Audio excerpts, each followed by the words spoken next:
France के नेताओं को चिंता तो इसी बात की है ना, आपने हमको खिला दिया, हमने आपको नहीं खिलाया, आप कैसे बनाते हैं इसकी रेसिपी शेयर कर लीजिए, मछली हेलीकॉप्टर में कैसे दिखाई जाती।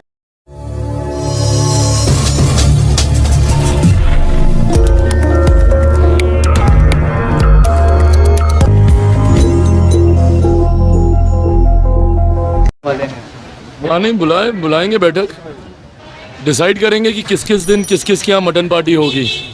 भाई इंडिया अलायंस के नेताओं को चिंता तो इसी बात की है ना, आपने हमको खिला दिया, हमने आपको नहीं खिलाया, आप कैसे बनाते हैं इसकी रेसिपी शेयर कर लीजिए, मछली हेलीकॉप्टर में कैसे दिखाई जाती है। इन लोगों के पास काम क्या है? यही तो काम रह गया इन लोगों के पास, खाना खिलाना। तो ऐसे में 1 तारीख को बैठ के सब लोग डिसाइड करेंगे कि 4 तारीख के बाद किस किस के यहाँ कौन कौन भोज पे जाएगा, क्योंकि सरकार बनाने की चिंता से लोग मुक्त हो जाएंगे। ना इनको सरकार बनानी है ना देश चलाना है। प्रधानमंत्री जी तीसरी बार शपथ की तैयारी कर रहे होंगे। ऐसे में फुर्सत के पल हैं इन लोगों के पास, तो ये लोग इस फुर्सत के पल को कैसे बिताएंगे उसको लेकर ज़रूर 1 तारीख को लोग बैठक करेंगे। चिराग जी, पीएम मोदी 4 जून के बाद विवेकानंद स्मारक में जाएंगे ध्यान लगाने के लिए। विपक्ष सवाल खड़े कर रहे हैं कि कैमरा लेकर के नहीं जाएं पीएम मोदी। क्या मतलब है इन सारी बातों से? और कौन कैमरा लेकर जा रहा है? भाई प्रधानमंत्री हैं देश के, स्वाभाविक है जहां जाते हैं वो जानकारी मीडिया के माध्यम से, electronic, social media, print media के माध्यम से जनता तक वो जाती है और जानी भी चाहिए। भैया देश के प्रधानमंत्री हैं, उनकी जानकारी देश की जनता का अधिकार बनता है ये जानने का। तो ऐसे में वो कहाँ जा रहे हैं, नहीं जा रहे हैं, अगर ये मीडिया पे चल रहा है तो इसका प्रधानमंत्री जी से क्या लेना देना? ये इनसिक्योरिटीज़ हैं। इन लोगों को पता है कि भैया डर रहे हैं, हार रहे हैं, उस बात का डर है इनको पता है कि जब सनातन को बीमारी बताने वाले लोगों में से हैं, ये वही लोग हैं जो सनातन को ख़त्म करना चाहते हैं। क्या बोलते हैं राहुल जी? शक्ति का विनाश होना चाहिए। वहीं जब मेरे प्रधानमंत्री उसकी आराधना करते हैं तो ये बात इनको चुभती है, इनको बर्दाश्त नहीं हो रहा कि एक देश का प्रधानमंत्री ऐसा कैसे कर सकता है। राहुल गांधी कह रहे हैं कि अग्निवीर के जरिए से जवानों को जो है वो मजदूर बना दिया गया है और इसलिए ये इस योजना को बंद करेंगे। आप देखिएगा, अगर कहीं गलती से, पहली बात तो आएंगे नहीं, हाइपोथेटिकली भी अगर हम लोग सोच लें, अगर ये लोग आते हैं तो अग्निवीर तो एक बहाना है, बंद किया जाएगा तो वो तमाम किसानों को जो सम्मान निधि मिलती है उसको बंद किया जाएगा। जो 81 करोड़ लोगों को मुफ्त का अनाज मिलता है उसको विपक्ष बंद करेगा।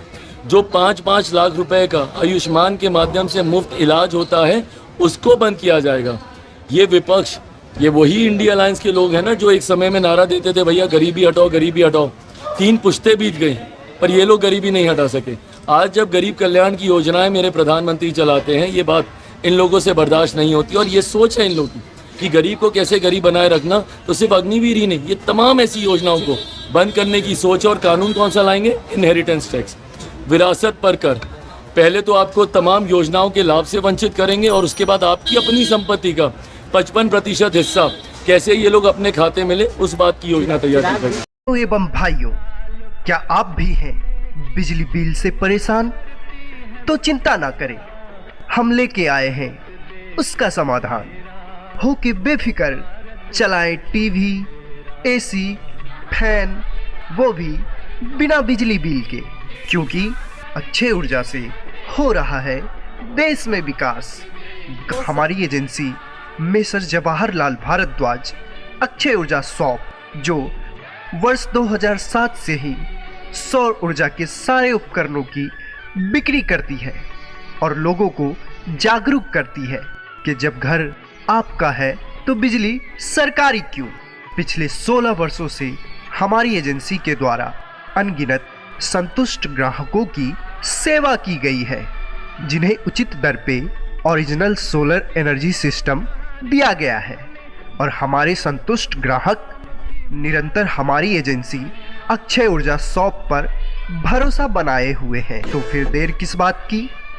आप भी हमारी एजेंसी अक्षय ऊर्जा शॉप पे आए और अपने अपने घर में solar power generation system, solar inverter system, solar home light system, solar campus light system, solar street light system, solar lantern system ले जाएं और प्रदूषण मुक्त भारत बनाएं।